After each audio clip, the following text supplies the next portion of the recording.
ഒരു നമസ്കാരത്തിൽ എന്തൊക്കെ ചെയ്യും നമ്മൾ നേരെ നിന്നു തൊഴുത് കൈകൾ ഉയർത്തി കുനിഞ്ഞ് നിലത്ത് കൈ പതിച്ചു വരണം. മറ്റേത് കാൽമുട്ടിൻ്റെ അവിടെ നിന്നിട്ട് കുനിഞ്ഞാൽ മതി. ഇത് നിലത്ത് വെച്ചിട്ട് ഒരു കാല് പുറകോട്ട് വെച്ച് ശരീരം വളച്ച് മറ്റേ കാലും കൂടെ പുറകോട്ടെടുത്ത് ഇരുന്ന് പിന്നെ കാലുകൾ തിരിച്ചു വെച്ച് തിരിച്ചു വന്ന് ഇങ്ങനെയുള്ള സ്റ്റെപ്പുകളാണ് അതിൽ വരുന്നത്.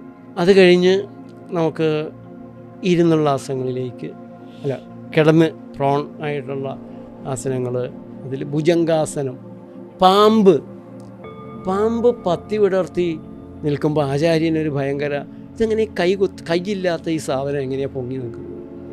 ആചാര്യനൊന്ന് പൊങ്ങി നോക്കി, അതിൻ്റെ മെച്ചം റീഡ് ചെയ്തു. അതിന് പാമ്പാസനം എന്ന് പേര് കൊടുത്തു, ഭുജംഗാസനം എന്ന് പേര് കൊടുത്തു. ക്ലാസിക് ആസനമാണ്. അൾസറുള്ളവർ ചെയ്യാൻ പാടില്ല എന്ന് പ്രത്യേകം പറയുന്നൊരാസനമാണ്. അത് കഴിഞ്ഞ് അതിൻ്റെ അടുത്ത പോസ് വരുന്നത് കാലുകൾ പൊക്കി ശലഭാസനം, തുമ്പികൾ നിൽക്കുന്ന പോലെ നീണ്ടു നിവർന്ന് കിടന്ന് കാലുകൾ രണ്ടും കൂടെ പൊക്കുക. ആദ്യമായിട്ട് ചെയ്യുന്നവർ ഓരോ കാലം ചെയ്താൽ മതി. അത് കഴിഞ്ഞ് ധനുരാസനം ചെയ്യാം. ഇങ്ങനെ ഓരോ സീക്വൻസാണ്. പിന്നെ അത് കഴിഞ്ഞിട്ട് നമുക്ക് കിടന്നുള്ള ആസനങ്ങൾ വരും, നേരെ നീണ്ടു കിടന്നുള്ള ആസനങ്ങൾ വരും. അതിൽ ഇപ്പം ഞാൻ ചെയ്തിട്ടുള്ള ആസനങ്ങൾ തുടക്കക്കാർക്ക് പറ്റുന്ന ആസനങ്ങളല്ല. വിപരീതകരണി ഒഴിച്ച്, വിപരീതകരണി വൃദ്ധനെയും യുവാവാക്കുന്ന ആസനം എന്നാണ് പറയുന്നത്. നമ്മൾ നേരിട്ട് നിവർന്ന് വെക്കുമ്പോൾ ഈ ഭൂരിത്വ ബലം കൊണ്ട് എല്ലാം താഴേക്കാണ് ഇടിച്ച് നിൽക്കുന്നത്. അത് നേരെ മുകളിലേക്ക് കൊണ്ടുവരികയാണ്. അതിൽ സർവാംഗാസനവും ശീർഷാസനവുമാണ് രാജൻ. ശീർഷാസനം നമ്മൾ കാണിച്ചിട്ടില്ല.